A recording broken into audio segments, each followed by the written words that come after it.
Ma'am, संक्रांतीला तिळगुळ घ्या आणि गोड गोड बोला असा संदेश का दिला जातो? संक्रांतीला तिळगुळ घ्या गोड गोड बोला असा संदेश देण्यापेक्षा हा पुढील 6 महिने म्हणजे पूर्ण उत्तरायणामध्ये पाळायचा आरोग्य मंत्र आहे. गोड बोलणे म्हणजे केवळ समोरच्याची भारंभार प्रशंसा करणे, कौतुक करणे असं होत नाही. ज्ञानेश्वर माऊलींनी 13व्या अध्यायामध्ये बोलण्याचे कुठले 12 गुण टाळावे म्हणजे आपले बोलणे याला वाचा म्हणतात असं सांगितलेलं आहे. त्यात लिहिताना माऊली असं लिहितात लिहिलेलं आहे. त्यात लिहिताना माऊली असं लिहितात, विरोध वाद बळू, प्राणी ताप ढाळू, उपहास छळू वर्मस्पर्शू, आटू वेगे विंदाणू, आशा शंका प्रतारणू. याचा अर्थ असा आहे, विरोध फक्त अपोज करायचा, रेझिस्टन्स करायचा. कोणी म्हटलं हा पांढरा रंग आहे तर त्यावर म्हणायचं नाही नाही, पांढऱ्या रंगामध्ये अनेक छटा असतात, त्यातला हा वेगळा रंग आहे, हा पांढरा शुभ्र नाही आहे. विरोधाला फक्त विरोध करणे, त्याला कुठलाही पाया नसणे. दुसरं आहे वादबळू, कॉन्ट्रोवर्सी स्टेटमेंट्स.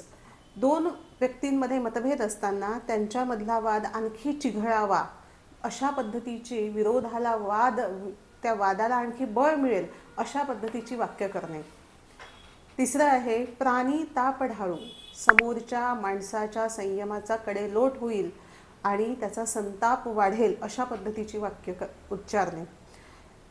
ऐतिहासिक आणि पौराणिक संदर्भ असा की द्रौपदीने मयसभेमध्ये दुर्योधनाला अंधे का पुत्र अंधा असं म्हणून डिवचलं होतं आणि त्याचा परिणाम आपण कुरुक्षेत्रामधील रणसंग्राम जाणतोच आहोत. उपहासू, 4 चौघांमध्ये एखाद्याची थट्टा करणे, एखाद्याच्या व्यंगावर टिप्पणी करणे, मस्करी करणे, द्विअर्थाने त्याचा उपमर्द करणे.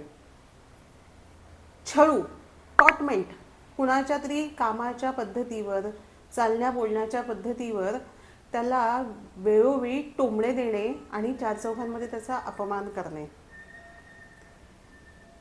यानंतर वर्मस्पर्शू म्हणजे कुणाचं तरी सिक्रेट 4 चौघांमध्ये ओपन करणे, त्याच्या वर्मावर घात होईल, अंतःकरणाला जखम होईल असं बोलणे. असं बोलणं शक्यतोवर ब्लॅकमेलिंग सेन्समध्ये होतं. आटू, दुराग्रह, हट्टीपणा. आधीच कुठेतरी जायला वेळ झालेला आहे आणि त्यात मला इस्त्रीचा शर्ट असल्याशिवाय मी निघणारच नाही, मला मॅचिंग सँडल असल्याशिवाय मी निघणारच नाही. उगाच त्रास देण्याच्या वृत्तीने केलेले वाक्य. वेगे, फार वेगात किंवा फार हळूवार बोलणे जेणेकरून आपल्या बोलण्याचं 4 चौघांमध्ये हसं होईल असं बोलू नये. विंदाणू, चीट करणारं, मला आत्ता वेळ भागवण्यासाठी काही पैसे द्या, मी नंतर आणून देतो आणि परत त्या पैशाचा कधीही परतावा न करणे. खोटं बोलणे, विंदाणू स्टेटमेंट्स, याचा आपल्या भविष्यावर, पूर्ण आयुष्यावर नंतर परिणाम होतो. आशा, आपल्या बोलण्यातून समोरच्याला कायम काहीतरी आशा निर्माण होईल, लालच, टेम्पटेशन, मोह निर्माण होईल अशा पद्धतीचं बोलणं. परीक्षेत उत्तम मार्क्स आले तर मी तुला मोबाईल घेऊन देईल. मोबाईलच्या आशेने केलेला अभ्यास त्या विद्यार्थ्याच्या भविष्यात कधीही उपयोगाला पडणार नाही.